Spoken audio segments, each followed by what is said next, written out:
नमस्कार, देश न्यूज के खास कार्यक्रम इलाज का इलाज में आपका स्वागत है और मैं हूं आपके साथ मनीष कुमार। राजधानी भोपाल के हॉस्पिटलों में एक बार फिर से टीबी मरीजों को दी जाने वाली दवाइयों का टोटा हो गया है।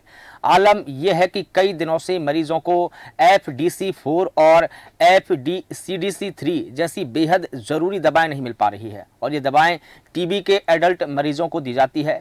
इन दवाओं के अभाव में मरीजों को डॉक्टर पीडियाट्रिक FDC4 और पीडियाट्रिक FDC3 दे रहे हैं। क्योंकि यह एक टैबलेट बच्चों को दी जाती है, ऐसे में एडल्ट टीबी पेशेंट को कहा जा रहा है कि वो एक की जगह 2 गोलियां एक साथ खाएं। अकेली राजधानी भोपाल में टीबी के 6000 से अधिक मरीज रजिस्टर्ड है और स्थिति तब है जब प्रदेश में टीबी उन्मूलन के अभियान चलाए जा रहे हैं। FDC4 और 3 का स्टॉक भी सीमित है। दरअसल FDC4 और FDC3 टैबलेट टीबी मरीजों को दी जाने वाली बेहद ही जरूरी और प्रभावी टैबलेट्स हैं। नाम से ही स्पष्ट हो जाता है कि FDC4 में 4 दवाओं और FDC3 में 3 दवाओं का कॉम्बिनेशन होता है। इन टैबलेट्स के खत्म होने पर टीबी पेशेंट बच्चों को दी जाने वाली एडल्ट मरीजों को दी जा रही है। हालांकि हॉस्पिटलों में यह दवाएं भी सीमित मात्रा में मौजूद है। अगर जल्द ही सप्लाई नहीं मिली तो ये दवाइयां भी खत्म हो जाएगी। तब मरीजों को एक की जगह 3 टैबलेट और 3 से 4 खानी पड़ेगी। और इस संबंध में स्वास्थ्य विभाग के अधिकारियों का कहना है कि सप्ताह भर में जरूरी दवाइयों की सप्लाई मिल जाएगी। ऐसे में देखना होगा कि कब तक इन दवाइयों की सप्लाई मिलेगी। टीबी के मरीजों की जो दवाइयां हैं वो खत्म होने को है। अगर राजधानी भोपाल में ये हालात है तो पूरे मध्य प्रदेश में क्या हालात होंगे आप समझ सकते हैं। तो बता दें कि राजधानी भोपाल में टीबी के मरीजों की दवाइयों का टोटा हो गया है। यहाँ पर मरीजों को 3 से 4 दवाइयाँ एक साथ खानी पड़ रही है और इसकी वजह यह है कि ये बच्चों की दवाइयाँ हैं। इस पूरे मुद्दे पर बात करने के लिए हमारे साथ में वरिष्ठ पत्रकार खिलावन चंद्राकर जी जुड़े हैं। सर, आपका बहुत स्वागत करता हूं। आपसे मैं यही जानना चाहूंगा कि जिस प्रकार से जो टीबी के मरीज है उनकी दवाइयां खत्म होने को है, सप्ताह भर का ही स्टॉक बचा हुआ है, हालात यहां तक पहुंच चुके हैं कि अब मरीजों को 3 से 4 दवाइयां एक साथ खाने को कहा जा रहा है। ये कितनी बड़ी गंभीर समस्या है सर? निश्चित रूप से बड़ी समस्या है मनीष जी, और इस समस्या का हल मुझे लगता है कि अधिकारी यदि ध्यान दे, समय रहते ध्यान देते तो ये हल निकल जाता। लेकिन होता क्या है कि जब प्यास लगती है तभी कुआं खोदने की हमारी आदत बन चुकी है, हमारे अधिकारियों की आदत बन चुकी है। खास तौर पे स्वास्थ्य विभाग में जो खरीदी व्यवस्था है, दवाई परचेस करने की व्यवस्था है, उसमें इतने छेद हैं, उसमें इतना जटिल है वो कि ऑर्डर देने से सप्लाई तक लगभग 1 महीने का समय लग जाता है। और मुझे लगता है कि जिस तरह से न सिर्फ भोपाल में टीबी मरीजों के दवाइयों का टोटा हो गया है, बल्कि मध्य प्रदेश में भी लगभग अमूमन यही हालत है पूरे प्रदेश में। बिल्कुल। देखिए, अलग अलग जिलों के लिए अलग अलग दवाइयां परचेस करने की रीति बनाई गई है और सीएमएचओ के लिए पूरी तरह से जिम्मेदार होते हैं कि कितनी सरल प्रणाली से दवाई खरीदी जाए और दवाई खरीदी में पारदर्शिता पूरी तरह से रहे, इसका पालन उनके द्वारा किया जाना चाहिए, सुनिश्चित किया जाना चाहिए। लेकिन ऐसा होता नहीं है। आपने सही कहा कि लगभग मध्य प्रदेश की बात कहें तो लगभग 2 लाख से ज्यादा मरीज सिर्फ मध्य प्रदेश में, अकेले मध्य प्रदेश में है। और यही हालत यदि पूरे देश में देखें तो मुझे लगता है कि बड़ा व्यापक अभाव पड़ सकता है। बिल्कुल, टीबी के दवाइयों का हो गया है, ऐसा लगता है मरीज। बिल्कुल ठीक और जो अभी हो रहा है वर्तमान में भोपाल में किया जा रहा है, निश्चित रूप से यह बहुत खतरनाक स्थिति है। यदि एडल्ट मरीजों को बच्चों की दवाइयां दी जा रही हैं और बिल्कुल ठीक है सर। हमारे साथ में सामाजिक कार्यकर्ता शिवराज कुशवाहा जी भी जुड़े हैं। सर, मैं आपका भी बहुत स्वागत करता हूं। आपसे मैं यही जानना चाहूंगा कि राजधानी भोपाल में अब दवाइयों का टोटा हो चला है, टीबी मरीजों को दवाइयां नहीं मिल पा रही है। सही नहीं कहा जा सकता किसी भी दृष्टिकोण। जी ठीक है। न सिर्फ चिकित्सा अधिकारियों को ध्यान देना चाहिए, बल्कि मुझे तो लगता है कि सरकार को भी बहुत जल्दी इस पर ध्यान देना चाहिए, क्योंकि चुनाव आचार संहिता दवाइयों पर लागू नहीं होती। दवाई परचेज जो औषधि है उसको खरीदी के लिए कोई चुनाव आचार संहिता की जरूरत नहीं होती। तो मुझे लगता है कि खुद सरकार को इसको संज्ञान में लेकर अधिकारियों को ज्यादा से ज्यादा दवाइयों की सप्लाई सुनिश्चित करने के लिए और कम समय में सुनिश्चित करने के लिए कहा जाना चाहिए। बिल्कुल ठीक है। शिवराज कुशवाहा जी हमारे साथ जुड़े हैं, सामाजिक कार्यकर्ता है। सर, आपसे मैं जानना चाहता हूं कि राजधानी भोपाल में दवाइयों का टोटा है, टीबी के मरीजों को दवाइयां नहीं मिल पा रही है, वैकल्पिक दवाइयां भी सिर्फ सप्ताह भर के स्टॉक है। ऐसे में मरीजों की बड़ी समस्या हो सकती है, क्योंकि अब पूरे प्रदेश भर में 2 लाख से अधिक टीबी के मरीज है और राजधानी भोपाल में महज 6000 टीबी के मरीजों को दवाइयां नहीं मिल पा रही है, तो 2 लाख मरीजों को क्या होगा? शिवराज जी।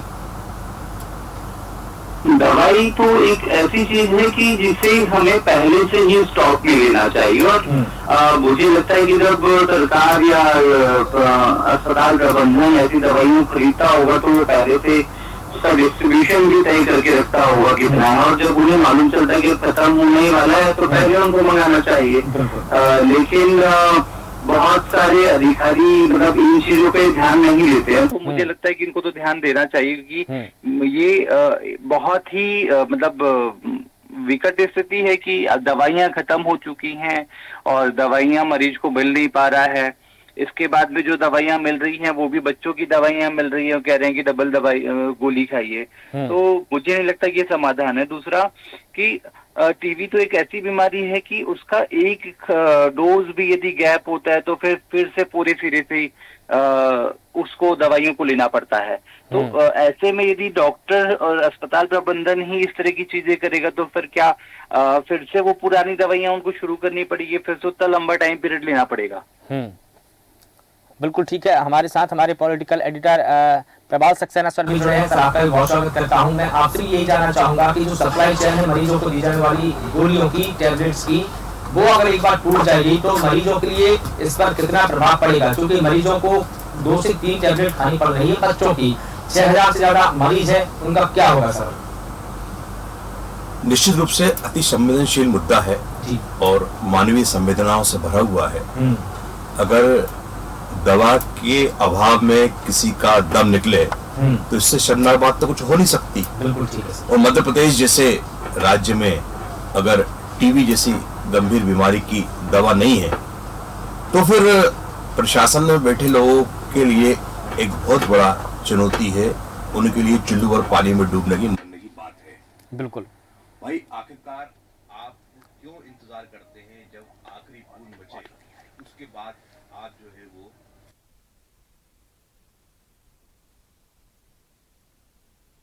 मैं किसी और को ना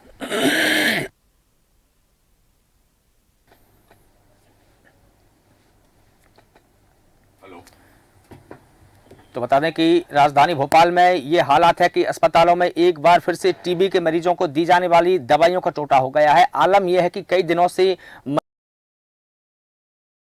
मरीजों को FDC4 और FCDC3 जैसी बेहद जरूरी दवाई नहीं मिल पा रही है और ये दवाई टीबी के एडल्ट मरीजों को दी जाती है। इन दवाओं के अभाव में मरीजों को डॉक्टर पीडियाट्रिक FDC और पीडियाट्रिक FDC3 दे रहे हैं।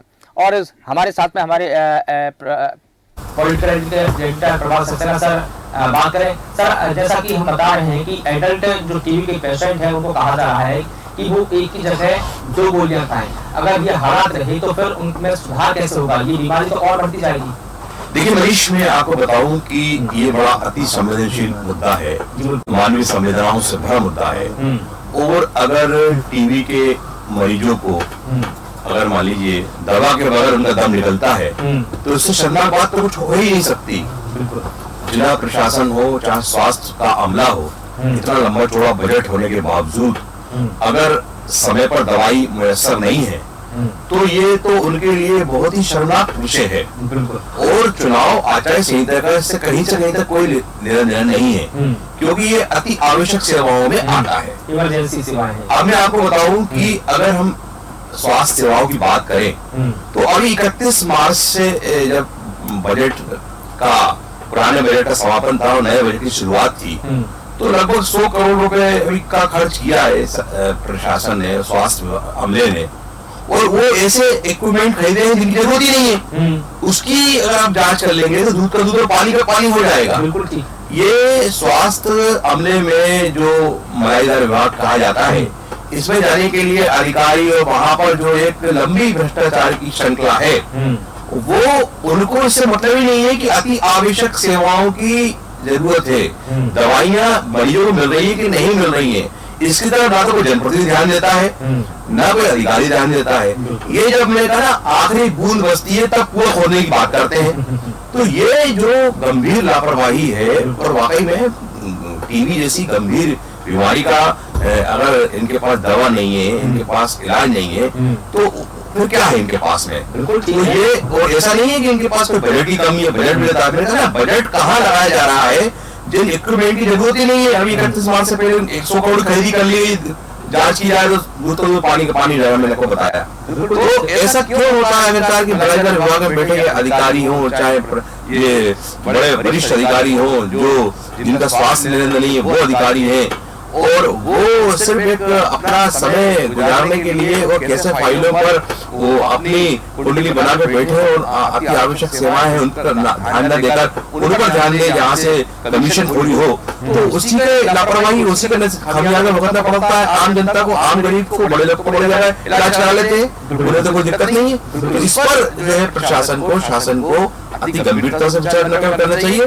बल्कि ऐसे दोषियों पर कड़ी कार्रवाई करना चाहिए, ताकि अभी कुछ समय पहले की बात है, गधों को लगने वाले इंजेक्शन इंसान को लगाए गए थे, किसी विधानसभा मामला उठा था। तो क्या है, क्या इंसान को, क्या गरीब आदमी की क्या कोई बखत नहीं बची क्या इस प्रदेश के अंदर? तो इस पर जो है वो सब जनप्रतिनिधियों को, जागरूक नागरिकों को जरूरत इस बात की है कि तेजी के साथ काम करना पड़ेगा। बिल्कुल ठीक है, क्योंकि रिक्वायरमेंट तो हॉस्पिटलों के जो बड़े अधिकारी हैं उनको देनी पड़ती है, उनको पता होता है कि कब कौन सी दवाइयों का स्टॉक रखना है, कब कौन सी दवाइयां बुलवानी है, कब किस दवाइयों का रिक्वायरमेंट डालना है, और जब जैसा कि आपने सही कहा कि आखिरी बूंद बचती है तभी हमको कुआं खोदने के लिए दौड़ते हैं। और ये हालात तब है जब देश में नहीं, प्रदेश में नहीं, बल्कि सभी जगह पर टीबी उन्मूलन अभियान चलाए जा रहे हैं, योजनाएं चलाई जा रही है। केंद्र सरकार हो चाहे राज्य सरकार हो, हजारों करोड़ों का बजट भी पास करती है, लेकिन हालात यहाँ तक है कि हम तो इतने जगह गुजर चुके हैं कि दवाइयां भी हम अपने मरीजों को नहीं दे पा रहे हैं। आपसे जानना चाहूंगा, जैसा कि सर ने कहा कि आखिरी बूंद बचती है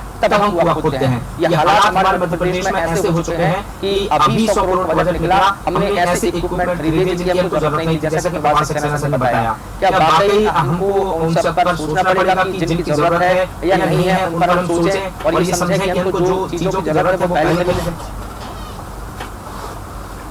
देखिए मैडम जी, टीबी एक बहुत गंभीर बीमारी है और इस बीमारी को से राहत पाने के लिए पूरा स्वास्थ्य अमला जुड़ा रहता है। अलग से भी जो है टीबी अस्पताल ये स्थापित किए गए मध्य प्रदेश। दवाइयों का अभाव किन कारणों से हुआ ये तो जांच का विषय है, इनको अधिकारियों को जांच करना चाहिए। लेकिन मुझे मोटे मोटे तौर से जो समझ में आती है वो है कि बजट का दुरुपयोग करने की आदत हमारे अधिकारियों में बहुत ज्यादा है पूरे प्रदेश में, और खासतौर पर स्वास्थ्य विभाग में। पूरे बजट जो होते हैं साल भर के लिए, उसमें से बजट का अधिकांश हिस्सा ऐसे कमीशन खोरी एक बड़ा कारण हो सकता है दवाइयों के अभाव का, क्योंकि या तो जो दवाई सप्लाई करने वाली कंपनियां हैं, निर्माता कंपनियां हैं, उसे किस तरह के डील हुए थे उस पर भी गंभीरता से जांच करना चाहिए। यदि समय से उनकी सप्लाई नहीं हुई है, किसी कारण से नहीं हुई है, तो उन कारणों को उजागर करके यदि दवाई निर्माता कंपनियों की, सप्लाई कंपनियों की यदि ड्यूटी है तो उसको पनिश करना किया जाना चाहिए, मुझे लगता है।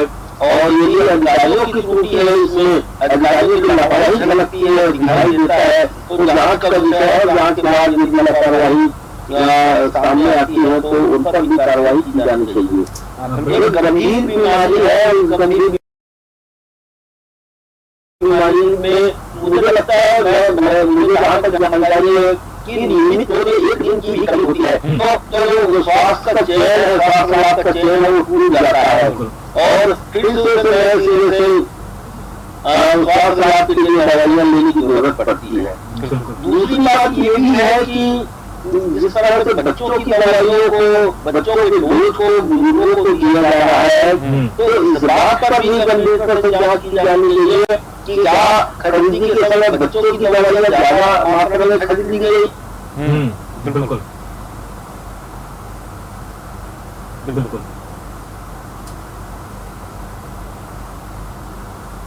जो लड़कों को दिया जाने वाला डोज है वो डोज अलग होता है, और बच्चों को दिए जाने वाले टीवी के जो डोज है तो वो अलग होते हैं। तो मुझे लगता है इसको अलग अलग नजरिए से देखा जाना चाहिए, अलग अलग इलाज उपलब्ध कराना चाहिए। बिल्कुल ठीक है। साथ ही मुझे यह भी महसूस हो रहा है, अब जिस तरह से बात आगे आई है, सामने आई है, तो अलग अलग जिलों में अलग अलग क्लिनिकों को अलग अलग तरीके से दवाई खरीदने के अधिकार है, और अलग अलग जिलों में अलग अलग प्रणाली विकसित है। भोपाल में किस प्रणाली से खरीदी की जा रही है, क्या लघु उद्योग के माध्यम से की जा रही है, या सीधे सप्लायर से खरीदी जा रही है, या निर्माता से खरीदी जा रही है, इस पर क्यों खरीदी जा रही है कि ऐसी पद्धति लागू की गई है, ऐसा चेन स्थापित किया गया है, तो क्यों किया गया है, इस पर जांच का विषय है, ताकि जो मरीज आज सफर कर रहे हैं, जिनको जो है दवाइयां नहीं मिल रही है, और मिल रही है तो बच्चों की दवाई नहीं मिल रही है, तो वो उस पर जो है उस पर रोक लगाई जा सके। और जहाँ तक कुआं खोदने की बात है, निश्चित रूप से हमारे स्वास्थ्य विभाग में ये बात देखी जाती है कि जब प्यास लगता है उसके बाद ही कुआं खोदने की प्रक्रिया शुरू होती है, जो स्वास्थ्य के लिए जो मरीजों के लिए बहुत घातक सिद्ध हो सकता है, और इस पर रोक लगाई जानी चाहिए। जी बिल्कुल। शिवराज कुशवाहा जी, आपसे मैं ये जानना चाह रहा हूँ कि जो FDC4 और FDC3 जो दवाइयों का कॉम्बिनेशन है, इसमें जैसा कि नाम हम ले रहे हैं तो उससे ये स्पष्ट हो ही जाता है कि जो FDC3 रहती है उसमें 3 दवाइयों का कॉम्बिनेशन रहता है, FDC4 की जो दवाइयां रहती है उसमें 4 दवाइयों का कॉम्बिनेशन रहता है। इतनी पावरफुल ये दवाइयां रहती हैं, तभी इसमें एक जो हेल्थ रूलिंग की जो सिस्टम्स है वो हमारे चेन सिस्टम से चल पाते हैं। अब चूंकि इन दवाओं का अभाव हो जाएगा, और अभाव अगर हो जाएगा तो मरीजों पर इसका कितना प्रभाव पड़ेगा, क्योंकि अगर बच्चों की दवाइयां इसकी प्रतिपूर्ति कर नहीं पाएगी। देखिए, बहुत सिंपल सी बात है, यदि किसी को 100 mg के लिए गोली है खाने की, तो उसे 100 mg ही देना पड़ेगा। यदि आप उसे 10 mg देंगे तो क्या फर्क पड़ेगा? तो फॉर्मेलिटी की तौर पर हो जाएगी कि आप दवाई खा रहे हैं और आपको दवाई मिल रही है, लेकिन क्या वो उस बीमारी को ठीक करने में सक्षम है? नहीं है। नहीं, ये तो आपके लिए कहने को जाएगा कि हमने तो दी है। बिल्कुल बिल्कुल। विभाग तो फिर यही कहेगा कि हम सारी चीज दे रहे हैं, हमारी सारी व्यवस्थाएं अच्छी हैं। आप एक बार, मुझे लगता है कि वो टीवी अस्पताल तो ठीक है, वहाँ की चीजें सामने आ गई, क्या अलग अलग बस्तियों में जो टीवी के मरीज रह रहे हैं, जिनका डेटा इनके पास है, तो दवाइयाँ मिल रही हैं या नहीं मिल रही है? हॉस्पिटल में आ रही है तो कैसे दवाई जाएगी? बिल्कुल, मुझे लगता है कि ये तो बहुत बड़ा घोटाला निकलने वाला है। आपका मुझे उससे एक बार रिसर्च करिए, और दूसरा डाटा है कि कहाँ कितनी बस्तियों में लोग मरीज हैं टीबी के जिनको दवाइयाँ दे रहे हैं, और उन तक हम पहुँच कर बात करें। तो शायद इससे और बड़ी चीजें निकल के आए, ये तो छोटी सी दवाई निकल के आए। बिल्कुल ठीक है। और देखिए, ये तो एक श्रेय की बात है, अगर श्रेय को अगर हम पकड़ेंगे तो और भी शायद पूरी तिरपान निकल कर आएगा। प्रभात सर, मैं आपसे जानना चाहता हूँ कि इन टेबलेट के खत्म हो जाने पर टीबी के जो पेशेंट हैं उनको, बच्चों की, एडल्ट मरीजों को दवाइयाँ दी जा रही है, हालांकि अस्पतालों में दवाइयाँ भी सीमित मात्रा में है। अगर जल्दी सप्लाई नहीं मिली तो ये दवाइयाँ भी खत्म हो जाएगी, तब मरीजों को एक टेबलेट की जगह 4 से 5 या 3 से 4 खानी पड़ेगी। इस संबंध में शिवराज जी बता रहे हैं कि अभी तो हॉस्पिटलों में ये हालात है, अगर हम बस्तियों में जाएंगे, गाँवों में जाकर टीबी के मरीजों की अगर हम पहचान करेंगे, आइडेंटिफाई उनको करेंगे, तो उनसे भी ये पता चलेगा कि उनको शायद दी जा रही है कि नहीं दी जा रही है। अगर हॉस्पिटलों में ये हालात है तो ग्रामीण स्तर पर कितने भयावह हालात हो सकते हैं। निश्चित रूप से ये न केवल गंभीर मामला है, बल्कि मैंने कहा ना अति संवेदनशील है, और इस पर सरकार को और प्रशासन में बैठे लोगों को स्वयं उसका ज्ञान लेना पड़ेगा, और उस पर कोई बड़ा एक्शन करने की जरूरत है। क्योंकि जिस तरह से पल्स पोलियो को मिटाने के लिए सब एक हुए थे, आपको याद होगा, ऐसे ही अभियान चलाने की जरूरत है। और मैंने कहा ना, इसमें जनप्रतिनिधि को, जागरूक नागरिकों को, सामाजिक संगठनों को, NGOs को, जो सरकार से देते हैं नहीं देते, ऐसे लोगों को सबको आगे आना पड़ेगा और ये एक संयुक्त कार्रवाई की जरूरत है।